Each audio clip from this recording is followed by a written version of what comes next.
सभी स्टूडेंट को मेरी तरफ से प्यार भरा और दिल से नमस्कार। अगर आप भी कर रहे हो एसएससी एमटीएस की तैयारी तो मेरे भाई मेरे साथ में जुड़ जाएं। टॉप और बेहतर क्वेश्चनों के साथ रोजाना एक प्रैक्टिस होगा 25 क्वेश्चनों का, जिसमें आपको हर टाइप का क्वेश्चन देखने को मिलेगा। ज्योग्राफी, हिस्ट्री, भूगोल से हर टाइप का जो क्वेश्चन बनता है आपके स्टैटिक जीके से संबंधित, वो सारे क्वेश्चन आपको देखने को मिलेगा। पूरा पेपर आपको रोजाना देखने का मिलेगा फर्स्ट से अंत तक।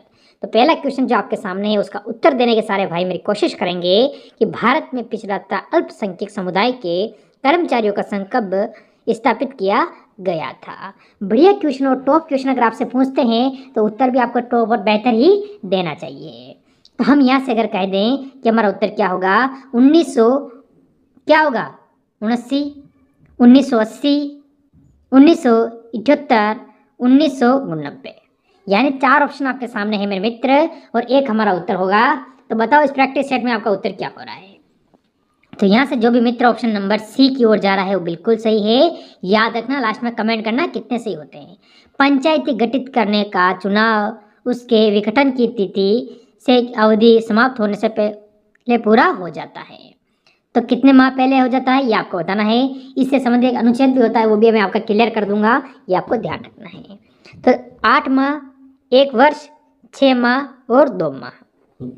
तो यहाँ से मैंने आपको अनुच्छेद को कहा तो किस अनुच्छेद से संबंधित है, तो आप अनुच्छेद कहोगे ये अनुच्छेद 243 ई के संबंधित ये होता है, आपको ध्यान रखना है, ये भी आपका ध्यान रखना है। अब यहाँ से आप कहोगे यहाँ से 6 माह, ऑप्शन नंबर सी बिल्कुल सही है। आगे बढ़ो एक और क्वेश्चन की ओर। विश्व पृथ्वी दिवस कब मनाया जाता है? विश्व पृथ्वी दिवस कब मनाया जाता है ये आपसे पूछा गया है। अब आपके सामने ऑप्शन है 22 जनवरी, 22 अप्रैल, 22 सितंबर, 22 मार्च। चारों में सिर्फ महीने चेंज, तारीख सेम है। तो यहाँ से सारे भाई किसकी ओर जा रहे हो, ऑप्शन नंबर बी 22 अप्रैल, जो भी जाएगा बिल्कुल सही रहेगा। सारे भाई इस क्वेश्चन का उत्तर देंगे। क्वेश्चन क्या कह रहा है, किसने मित्र मेला संघ को शुरू किया था ये आपको बताना है। यहाँ से ऑप्शन है लाला हरदयाल ने, श्याम जी कृष्ण वर्मा ने, विनायक दामोदर सावरकर ने, सोहन सिंह बकना ने। यहाँ से 4 ऑप्शन आपके सामने हैं और मेरे भाई एक हमारा उत्तर है जो बिल्कुल सही है। लास्ट में कमेंट करना नहीं भूलना है कि कितने सही होते हैं। Option number C Vinayak Damodar सावर ने, यहाँ से बिल्कुल सही है। आगे चलो, किसे लाख बख्श के नाम से भी जाना जाता है? इनमें से कौन सा है जिसे लाख बख्श के नाम से जाना जाता है? इल्तुतमिश, बलबन, मोहम्मद बिन तुगलक, कुतुब बिन ऐबक, ये आपको बताना है। तो मेरे भाई सभी स्टूडेंट कहेंगे यहाँ से कुतुब बिन ऐबक को कहा जाता है और ये गुलाम वंश से था, गुलाम वंश का शासक था, यानी ये आपको ध्यान रखना है। आगे बढ़ेंगे एक और क्वेश्चन की ओर। किस मुगल शासक को जिंदा पीर कहा जाता है? ऐसा कौन सा मुगल शासक था जिसे जिंदा पीर कहा जाता है ये आपको बताना है। यहाँ से अकबर, औरंगजेब, शाहजहाँ, जहांगीर। बढ़िया क्वेश्चन है आपका। मेरे भाई सारे यहाँ से उत्तर देने की कोशिश करेंगे कि जो बिल्कुल आपका सही रहेगा। तो यहाँ से कहोगे कि ऑप्शन नंबर बी औरंगजेब, यहाँ से बिल्कुल सही है आपका उत्तर सभी स्टूडेंट का। आगे बढ़ो एक और क्वेश्चन की ओर। महात्मा बुद्ध के चित्र का किसके सिक्कों पर अंकन हुआ है? तो आपको बताना है महात्मा बुद्ध के बारे में इसने पूछा है हमसे। तो यहाँ से मोस्ट अगर इम्पोर्टेंट क्वेश्चन इसे लगा लो तो कोई कमी नहीं रहेगी इस क्वेश्चन के अंतर्गत। तो यहाँ से कनिष्क, हर्षवर्धन, अशोक सम्राट, बुद्धगुप्त, ये आपको बताना है। तो मेरे भाई यहाँ से हमारा जो उत्तर होगा वो होगा कनिष्क। कनिष्क का मतलब ऑप्शन नंबर ए बिल्कुल सही है। आगे बढ़ो,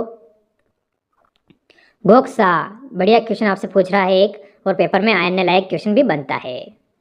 तो क्वेश्चन कह रहा है गोक्सा यूएन वांगचुक किस वर्ष भूटान के पहले सम्राट बने थे? तो भूटान के पहले सम्राट कब बने थे ये आपको बताना है। तो हम यहाँ से कहोगे आप मेरे भाई, यानी राजाशाही, इसे आप कहोगे राजाशाही भी कह सकते हो। तो यहाँ से ऑप्शन है 1901, 1910, 1905, 1907। तो ये एसएससी एमटीएस में पूछा गया क्वेश्चन है, आपको ध्यान रखना है मेरे भाई। यहाँ से कहोगे ऑप्शन नंबर डी बिल्कुल सही होगा, 1907।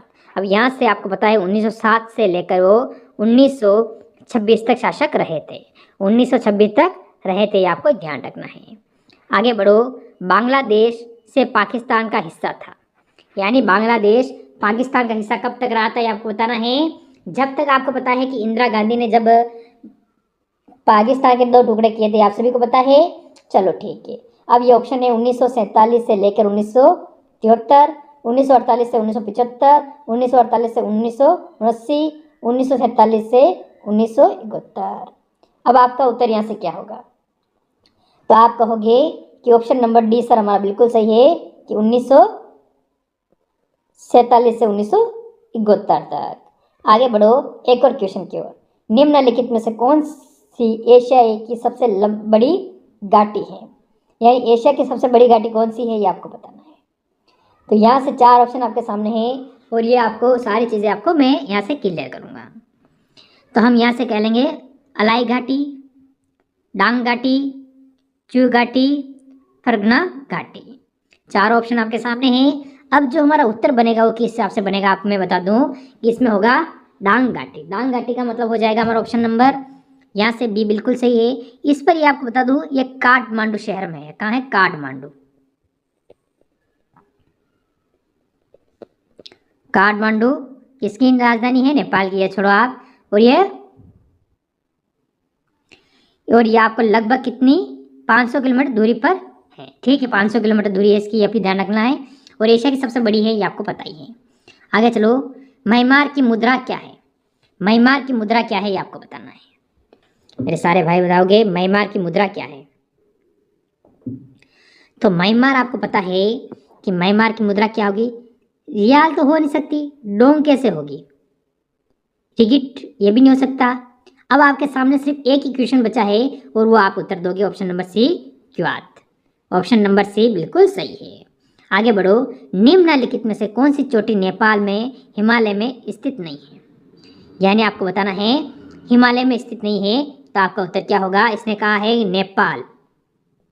देश आप ध्यान रख लेना कि नेपाल है पर हिमालय में नहीं है, तो आपका उत्तर क्या होगा यहाँ से जरूर कमेंट करेंगे मेरे मित्र। तो आप कहोगे यहाँ से, आप कह दोगे कि कामेट। कामेट यानी ऑप्शन नंबर सी आपको ध्यान रखना है, ये उत्तराखंड में है। उत्तराखंड में ये नंदा देवी के बाद दूसरी है। नंदा देवी के बाद दूसरी सबसे ऊंची चोटी है। आगे अगले क्वेश्चन का उत्तर दो। निम्नलिखित नेताओं में से किसने भारत छोड़ो आंदोलन के दौरान जेल से फरार होकर भूमिगत गतिविधियों को संगठित किया था?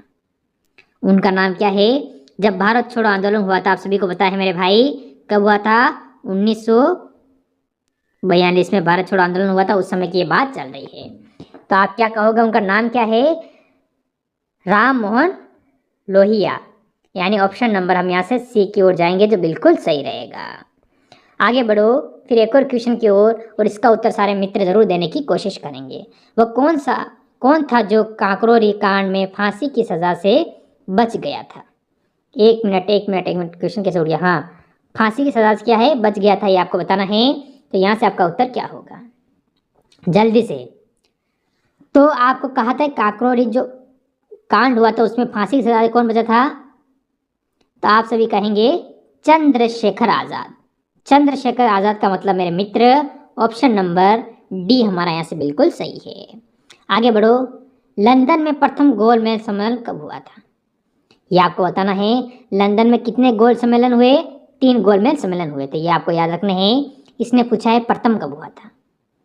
तो प्रथम का जो तारीख बताई जाती है वो बताई जाती है, आपको मैं बता दूं कि 12 नवंबर 1930 से 19 जनवरी 1931 तक ये हो जाता है। ऑप्शन नंबर डी ये रहता है पहला गोलमेज सम्मेलन। आगे बढ़ो अगले क्वेश्चन पर। अकबर द्वारा बनाई गई किस इमारत का नक्शा बौद्ध विहार की तरह है? यानी अकबर ने जो इमारत बनवाई थी, क्या बनाई थी? इमारत। तो इसका जो नक्शा है वो बौद्ध विहार की तरह दिखता है, यानी उसी के समान है। अब आपका उत्तर क्या होगा यहाँ से बताना है। तो पंचमहल क्या हो सकता है? अरे हो नहीं सकता है मेरे भाई, पंचमहल ही हमारा उत्तर होगा यहाँ से, ऑप्शन नंबर ए। आगे बढ़ो, अकबर के दरबार में आने वाला पहला अंग्रेजी व्यक्ति कौन था? ये आपको बताना है कि अंग्रेज था जो कि अकबर के दरबार में आने वाला प्रथम व्यक्ति था, ये आपको याद रखना है। तो आप यहाँ से क्या कहोगे कि अकबर के दरबार में प्रथम अंग्रेजी अधिकारी कौन आया था? Ralph Fitch. यानी ऑप्शन नंबर हम यहाँ से अगर डी बता दे तो बिल्कुल सही रहेगा। आगे बढ़ो। बिहार की प्रथम सिंचाई परियोजना कौन सी? बिहार की जो प्रथम सिंचाई परियोजना है वो कौन सी है आपको बताना है। तो यहाँ से कौन सी होगी? गंडक, कोसी, सोन, पुनपुन परियोजना। तो आप क्या कहोगे कि बिहार की जो प्रथम परियोजना पूछी है आपसे, तो सारे स्टूडेंट कहेंगे सर ऑप्शन नंबर सी सोन परियोजना हो जाएगा। आगे बढ़ो अगले क्वेश्चन पर। मुगल सम्राट औरंगजेब कौन सा वाद्य यंत्र बजाते थे? यानी ऐसा कौन सा यंत्र था जो कौन बजाता था? अकबर बजाता था। आपसे ये कह रहा है, अकबर के बारे में पूछ रहा है, तो यहाँ से आप उत्तर क्या दोगे? तो सितार। तो देखो ऐसी चीज़ें कैसे बजाएगा वो, तो स्रोत भी नहीं होगा, तो ये ऑप्शन तो हम वैसे ही काट देंगे। फिर आप सभी स्टूडेंट कहोगे सर तो फिर कौन सा हो सकता है? तो मैं कहूँगा ऑप्शन नंबर सी वीणा आपका बिल्कुल सही रहेगा। आगे बढ़ो एक और क्वेश्चन की ओर। क्या कहता है? स्वतंत्र भारत के पहले राष्ट्रपति कौन थे? बढ़िया क्वेश्चन आपसे पूछा है इसने। ये स्वतंत्र भारत के प्रथम राष्ट्रपति कौन थे मेरे मित्र? यहाँ से आपका उत्तर क्या होगा? स्वतंत्र भारत के प्रथम राष्ट्रपति सर्वपल्ली राधाकृष्णन, डॉक्टर राजेंद्र प्रसाद, रामनाथ कोविंद, प्रणब मुखर्जी।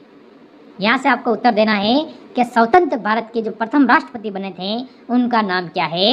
ऐसे क्वेश्चन आपसे पूछे जाएंगे। Option number B doctor Rajendra Prasad. ये आपको ध्यान रखना है, भारत के प्रथम राष्ट्रपति थे स्वतंत्र भारत के। आगे चलो अगले क्वेश्चन का उत्तर दो। वे संबंधित मामलों पर केवल केंद्रीय विधायक का कानून बना सकती हैं। किसके बारे में? सार्वजनिक स्वास्थ्य, पुलिस, रेलवे, स्थानीय स्वशासन। यहाँ से अब आपका उत्तर क्या रहेगा ये आपको बताना है। तो सारे मित्र इसका उत्तर दे सकते हैं। कौन कौन सा मित्र है जो इसका उत्तर दे पा रहा है वो मेरे को बता दे जल्दी से कि हाँ सर हम उत्तर दे रहे हैं और हम इसका उत्तर दे सकते भी हैं। तो मैं आपको कह दूँ कि रेलवे का जो सिर्फ केंद्र के पास ही है, आपको ध्यान रखना है, ऑप्शन नंबर सी। आगे बढ़ेंगे अगले। जैसे कि आपको मैं बता दूं, सार्वजनिक स्वास्थ्य, पुलिस, स्थानीय स्वशासन ये राज्य सरकार के अंदर आते हैं, राज्य के अंदर आते हैं। ठीक है, राज्य के अंदर आते हैं, ये भी आपको याद रखना है। आगे बढ़ो अगले क्वेश्चन पर। निम्नलिखित में से किस प्राधिकरण ने राजनीतिक दल पंजीकरण टैगिंग प्रबंधन प्रणाली का शुभारंभ किया था? उसका नाम क्या है ये आपको बताना है। संघ लोक सेवा आयोग, राष्ट्रीय मानव अधिकार आयोग, भारत का चुनाव आयोग, सुप्रीम कोर्ट। बढ़िया क्वेश्चन है आपसे।